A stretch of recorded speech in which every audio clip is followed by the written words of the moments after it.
you know, I always try to not only say things that are on my mind, but say things that are at least sometimes important. And I feel like this just isn't being said, and it's I don't know. It's not okay that people pretend that they're Elvis. It's just fucking not. I saw a video of Frank Stallone recently, Sylvester Stallone's brother. He was at Norm's Rare Guitars. It's a guitar store in LA. Very, very famous. Known for amazing vintage gear. And it's been around forever. So some video of him there, Frank Stallone. This motherfucker thinks he's Elvis. He was buying a guitar, like an old-ass Epiphone. This gorgeous guitar. Good for him. I didn't even know Frank Stallone was a musician, but he is, I guess. And he's wearing, like, now my memory might be, I watched this, like, 2 days ago, but my memory might already have been made up some shit. But he was wearing, like a dark caramel colored leather jacket and like scarves, and he had like the Elvis style aviators, and his hair kind of pomped and slicked back. Like everything about him was a clear, and he plays Elvis type music, and I think maybe he even sang an Elvis song. So I couldn't listen much. It's not okay. Like, okay, if you're in an Elvis cover band or a what a ridiculous sentence. Or you're like a tribute or Elvis impersonator. Oh, that's weird. For other bands, they call them, you're either in a tribute band or a cover band. Like a tribute band is if you dress like them and do the whole thing. And a cover band is you just play their songs. But if you're in a tribute band, like they're whatever, every Beatles, Zeppelin, whatever, tribute bands. But Elvis people are always called Elvis impersonators. What's up with that? Why is that different? Well, it's different. Whatever. So if you're in an Elvis tribute band and you're Elvis, I get it. I mean, I don't get it. As a musician, I don't understand how you can, one, play other people's music exclusively. And then if you are going to do that, it's your job. You're making money. Okay. It's a bummer. But you got to do what you got to do. But then to like dress up like them is even weirder and further removed. And when you see those bands, like the people in the audience are like pretending that you're them. So they're having that. It's bizarre. And you're pretending that you're them. It's really weird. But at least like you're you. I'm walking down the street and I'm doing my thing. And then like, oh, got to go to work. I'm going to put on my, Elvis clothes and snarl my lip. And, be a fucking misogynistic pedophile, as Elvis was. But like I can kind of get it. It's your job. It's like if you're one of those guys or girls who goes to Hollywood and on the Grauman's Chinese Theater area, and you're on Sunset or Hollywood Boulevard rather, and you're I'm Spider-Man, I'm Batman. You take pictures with people. It's kind of, cheesy and whatever. But this guy, Frank Stallone, like whatever age he was when he first saw Elvis, it's like that personality, that image, and then the response that Elvis got, probably primarily from women, was like so impactful to him that he was just like, that's me. That is fucking me. Forever and ever and ever, that's me. But when people do Elvis, it's always like the fat, druggy Elvis. It's never when he was kind of young and a little more handsome for sure. But like, I don't know, humble, I guess. It's always like this bloated, weird Elvis. The fried peanut butter and banana sandwich Elvis. So anyway, when you're a kid, like you're always trying on personalities, like from, probably late elementary school till your early 20s. Like you're trying on different aspects of different people's personalities and kind of trying to find out like where do I exist in that. And that's normal. Everybody does it. I did it. Everybody did it. You did it. Even if you're thinking, I've never did that, you totally did it. Or even like looking at other people's personalities and taking things like, I don't like that, so I'm not going to do that. Like that's part of developing your own personality. There's a piece of it that kind of, it's like if you're learning to draw, you trace things. Or even if you're a musician and in the beginning you learn other people's songs. In addition to like fucking around and trying to do your own things, you kind of borrow from what came before you. So it's like Frank Stallone, by the way, I don't know anything about this guy. I'm judging him very harshly off of a 60-second Instagram video. So take that however you want. Maybe he's a lovely man. I don't know. What I do know is that motherfucker seems to think that he's Elvis Presley. So whatever it was, like he just saw that part of the personality and was like, that's what I'm going to be. I'm going to do it forever. It's like he wakes up in the morning, knows he's Frank. Like he knows. First thing he does, stands up, he opens his eyes. Boom. The day has begun. Waste no time. Don't fuck around. Roll out of bed. He doesn't sit up. He rolls out. He probably has like little slippers, like house slippers that are like velvet or velour, and they have his initials engraved in gold. No, it just says "The King" on his slippers. He puts on a robe, a silk robe, immediately. I bet that he has his sunglasses at his nightstand. Robe, got his slippies on. Boom. Sunglasses. Walks immediately to the mirror. First thing. Hasn't even peed yet. No, he does it while he's peeing. He's got a mirror in front of the toilet so he can look at himself while he's holding his dick. And he says, "You're fucking Elvis. You are Elvis. You're Elvis. You're Elvis. You're Elvis." Then there's a pause. He looks down, shakes his dick. He doesn't wipe it because he's gross. He shakes it. Then he looks up. "I'm Elvis." And he's ready to go. He's motherfucking Frank Stallone. He's going to use the name because he can't say that he's Elvis. That's weird. "Hi, I'm Frank." But in his head, every time he says, "Hi, I'm Frank," the voice in his head, "You're Elvis. Hi, I'm Frank. You're Elvis." So he knows inside that he's Elvis. That's what I think he does. So weird, man. So weird. And I don't know I haven't read into it. I just have seen things recently come out that like Elvis was a racist. I don't know. I haven't looked into it. The shit I did see was like the John Wayne stuff. And that guy was a fucking racist. Like, a racist.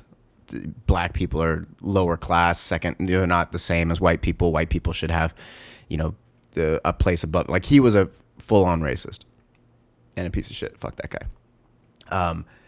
But apparently some of that is in Elvis's history. People are pulling stuff. I don't know. I haven't seen it, but maybe that's true too. But he for sure was a pedophile. Priscilla Presley was like 12, 13. Let's look it up to be certain.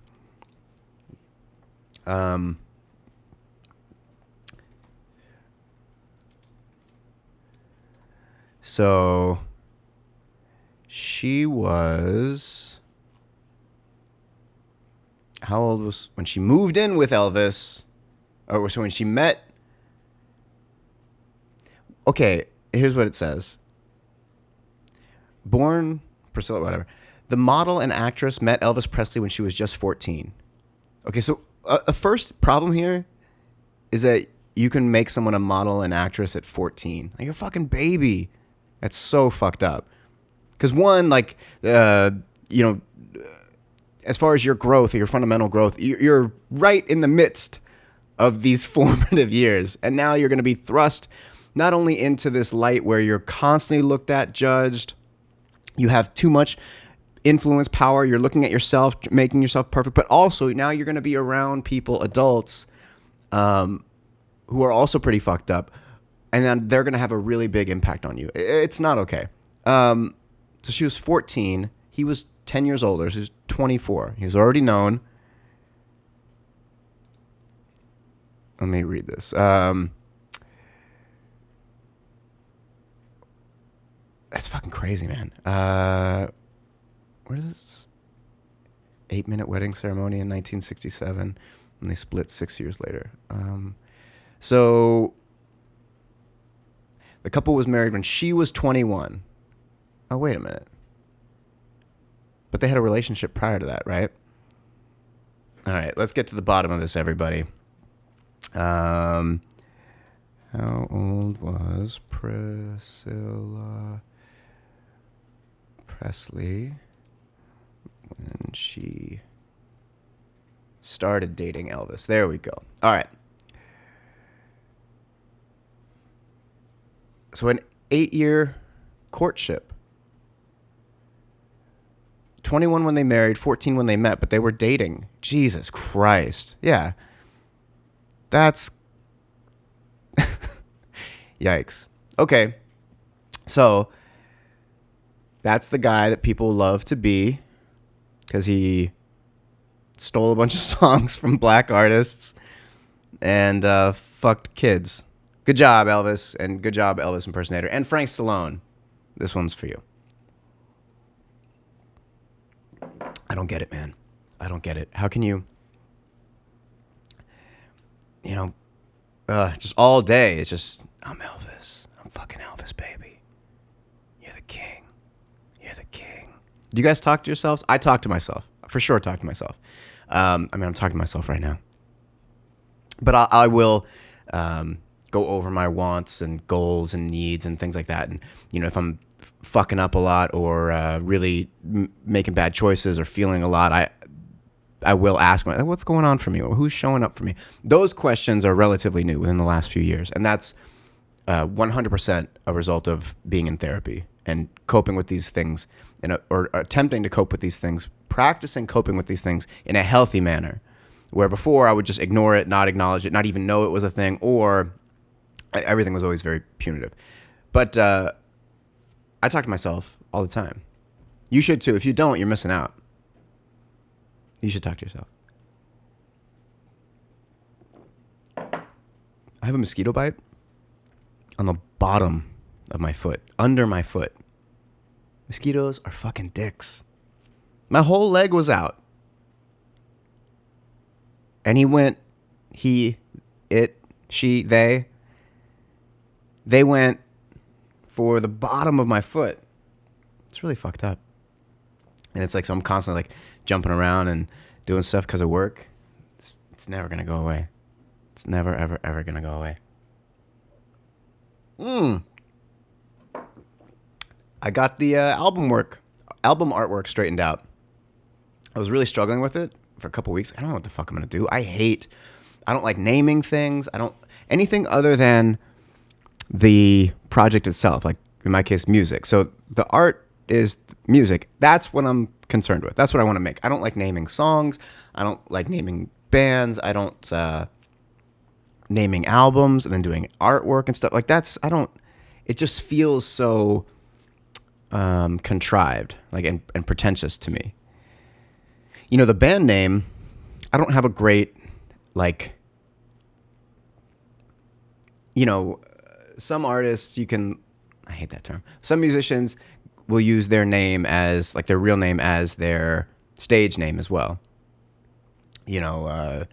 Jeff Buckley has a nice ring to it. Joni Mitchell, Bob Dylan, Chelsea Wolfe. These names have something about them. There's some kind of quality. Graham Baker. It just doesn't work. It's like Graham Baker sells you insurance. Graham Baker is your personal trainer. Graham Baker can teach you how to knife fight. Graham Baker makes music, but he's in a band. Because the name Graham Baker it's not like a sexy name.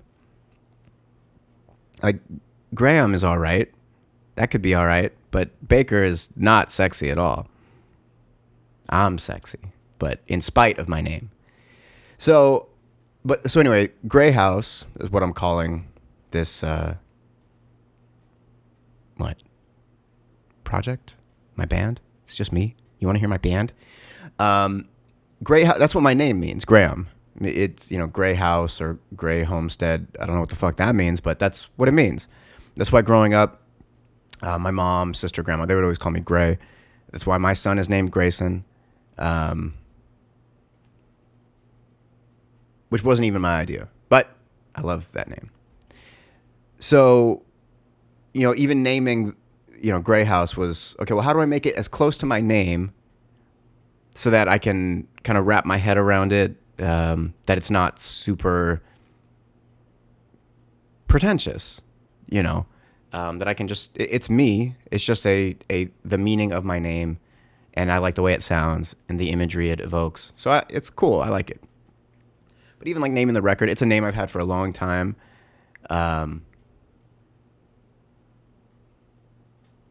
And the record's called Again, Violently Sleeping.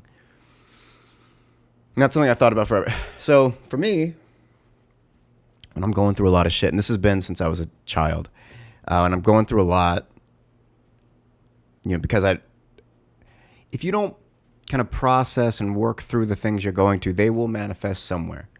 For some people, it's anger or rage. You hit your kids or your wife, or you cheat on your husband, whatever. There's a lot of ways. You eat, or you get drunk, or you develop tumors, or stress-related diseases and things like that.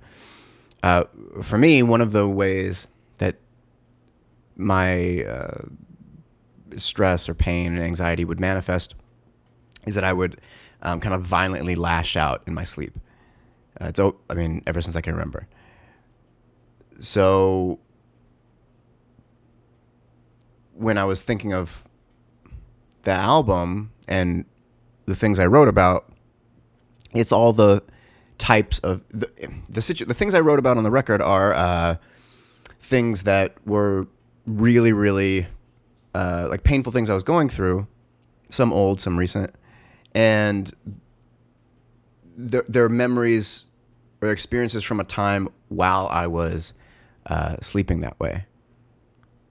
So, and again, because it's, once again, it began happening for me.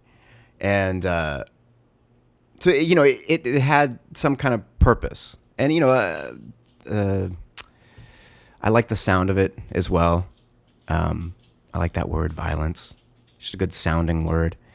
And there's an interesting juxtaposition between, sleep and violence. And so anyway, there's stuff there I liked a lot. So that's what it's called. Again, Violently Sleeping. Oh, you know what? Here. There's the album cover right there. So I went back and forth a lot on it. I didn't know what to do. I was like, should I use like a picture or... Yeah, I don't know. Like, I didn't have anyone to take a good picture of me, and it's hard to take a decent picture of yourself, for something like this. I don't want to do like a selfie. So I went back and I ended up drawing this. And I'll save the meaning of it for another time. I don't want to give everything all away right now, but it's cool. What it symbolizes is, what this album cover is referencing is, if you know what it is, then, but it has a lot to do with like, kind of going through like, or dealing with illusions and deception and things like that, betrayal, a lot of negative energy, and it's me working through that. So it was my kind of very kind of reduced rendition of that imagery. So I like it. I think it's cool. I'm really excited. But yeah, just the naming of things. My martial art. It'd be funny if you took just like a little clip of that noise I just made. Anyway, even in my martial arts classes with my students, I have a bunch of drills. I have more or less a system that I've made, cultivated, or, kind of grown over the years. And I have a bunch of drills. I have some drills that I've learned from other teachers, other systems and schools. And they may have names, so we can use those names. But the drills that I make, save for maybe, I don't know, 2 or 3 of them, none of them have names. So it's just like, okay, let's do this one. And I just leave it to them. Like, if you guys want to name it, fucking name it. I don't care. Like, my system doesn't have a name. That symbol that I wear, I probably wore a hoodie of it before. Here, I'll put it right here. This is like my martial arts group. And it's all symbolism in there, lots of imagery of, but that I don't have a name for us. We're just people. We train martial arts. And my company that I do personal training through and boxing and stuff like that is A Better You Health and Fitness. It used to be Fitness and Martial Arts, but I've changed it to A Better You Health and Fitness. And that's the name of the company. That logo represents that kind of branch of things I do. But anyway, yeah, I don't like naming stuff. It's awful and weird. Some people love it. And then they use everybody wants to use acronyms. And, I hate it. I don't like naming anything. So even like with song names, for most of them, it's just, like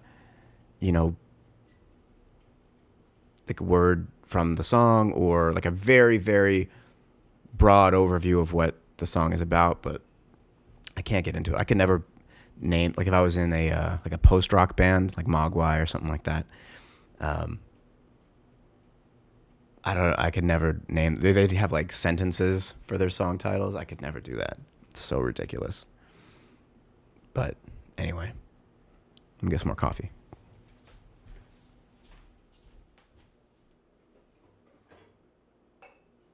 Lumpia, you didn't finish your food. Go eat. Go finish your food, baby. I swear, man, this dog is the pickiest eater ever. I make her food 90% of the time. So today, steak, like what was it? Sirloin steak, broccoli, sweet potato, carrots, corn, and rice. It's human food. It's human grade food. And she ate, I don't know, half of it. But even before she did, she kind of smells it and is like, eh. And she looks at me. She'll look back at me. And then she kind of, this is just so slow. She's so picky. And the fucked up part is, if I don't make that for her tomorrow and I give her some whatever bullshit, she won't eat it at all.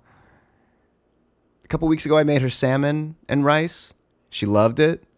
I was out of salmon, and I'm not going to run out. So, okay, now you're going to have eggs and rice and some vegetables and stuff. She's like, no, I'm not eating this shit. It's ridiculous.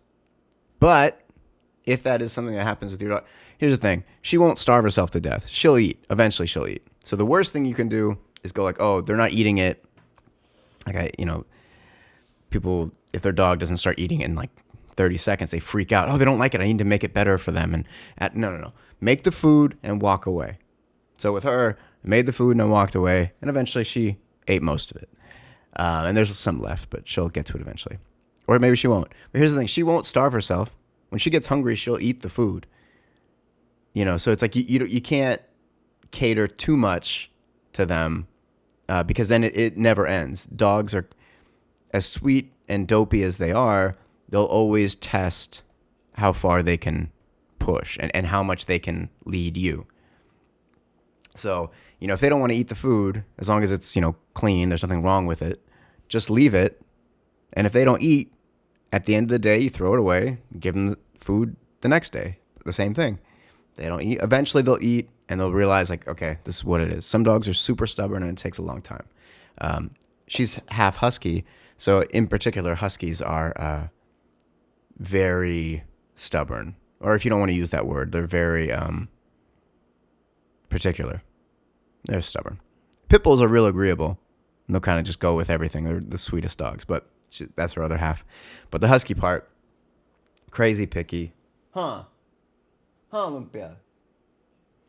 So anyway, don't let your dog fucking boss you around. Don't act like no punk bitch. Show that dog. Nah, motherfucker, you're eating that food. The one I made. It's like, when you're a kid, if your parents make you food, as long as it's not something you hate or awful, it's like, this is what we're having for dinner. That's it. You don't have, it's not whatever you want all the time. Like, this is what we're having. So anyway, with your dog, that's a good way to do it. And it's hard. You got to be strong. You got to be patient. It's like when a child throws a tantrum. My son barely ever threw tantrum with me. Like, almost never. And it's not because I'm some crazy drill sergeant or I ever scared him. No. If he ever, like the couple times where he started to throw a tantrum, and his tantrums would never be crazy. But he'd like, I would say like, no, we can't have that, or we can't do this right now, or whatever. Or you need to do this. This is when he was like, I don't know, 2. He would lay down, on the floor face first, and he'd want it. And I'd just walk away. I wasn't mad. I was not like, well, fuck you, I'm out of here. I would just leave. I just walk out of the room. I would stay within earshot, and I would like peek around corner where he couldn't see me, but I could see him to make sure he's, safe. And in a few minutes, he'd get up and come into the room because he doesn't want to sit there. He knows how dumb it is. And then that was fine. So I just reward good behavior. And then the bad behavior, it goes away. There's no need, unless he does something crazy, we need to talk about it. But stuff like that, you just walk away and it was fine. Only happened a couple times. And he got it. He's like, oh, okay, I get no attention from that. I'm not getting anything from this. And sometimes, a couple times, maybe he got real into it, and 10 minutes, he's laying on the floor. Fine, motherfucker, lay on the floor. And then when he'd come in, it's not like, now you see, I don't bring it up. It's just, okay, now we can move forward. You got that out of your system? Let's move forward. There's no reason to dwell on that. It's over. And I was, again, never angry with him. It's like, cool, you're back. Let's have fun again. Let's do our thing. And it's the easiest way to do it. And it saves you the hassle of getting, at least with my son, excuse me, if he hits a wall where he can't get it in his head to do something, he's a kid. He's got to go through that shit. The more I push, the harder he'll dig his heels in and entrench. So it just ruins it for both of us. And instead, when I encounter some resistance, and again, I'm not talking about things like, you need to eat, you need to go to sleep. It's just like with little shit, he wants to have some control. But it usually happens if he's really tired. He didn't take a nap, so now his brain isn't functioning properly, and he'll, it's easy to upset a child that is sleepy or super hungry. Or a girlfriend. So, yeah, really easy. He doesn't want to do something, we got to do it. But if it's like a little thing, like he just starts getting upset for no reason, it's like, all right, I'm not going to go back and forth with you on this. Like, I want to have a good time with him. And so it's very simple. So with your dog, it's the same idea. They start trying to tell you who's boss by not eating the food or scoffing at it. It's all right. Fucking be hungry, motherfucker. You'll eat eventually. Everybody will. I still, even though it's hot, it's really hot in LA right now, I still want my hot ass coffee. So good. I just saw something that, like a French satellite or something picked up the hottest day ever recorded on Earth was yesterday or the day before. It was this week. Or no, June was the hottest month ever. That's what it was. That's insane. So, hey, if you haven't got on board with reducing your plastic, click the links in the description below. The reusable metal straws, glassware, the cotton bags for your vegetables. What else did I put in it? Whatever. I'll put all the links in the description below. Buy those things. Stop using so much plastic. Recycle what you do use. Fuck. Time's running out, people. It really is. We really need to make some big changes. Don't leave it to everybody else. It's small changes you can do. It's easy. Super easy to do. And it's with my son and I, it's a part of our not daily, but it's a part of our conversation. He will say like he'll go to the drawer, open the drawer, pull out the straws. He likes playing with them. And he'll be like, "This is better than plastic, Daddy." I'm like, "Oh yeah, why?" He's like, "Because the plastic hurts the earth." Like, "Yeah, that's true. What's the earth?" He's like, "We live on the earth. It's our earth." He'll say it all the time. He likes that to know that he can take care of something. I think all kids do. So yeah, really start trying to make some effort. It's a small change, but it has a larger impact. So click those links in the description below while you're at it. Go to my website, grahambaker.com, and scroll to the bottom and click on the Amazon banner and do all your Amazon shopping as you normally would. All the same prices for you, but some of that comes back to the show and helps me do all this great stuff and talk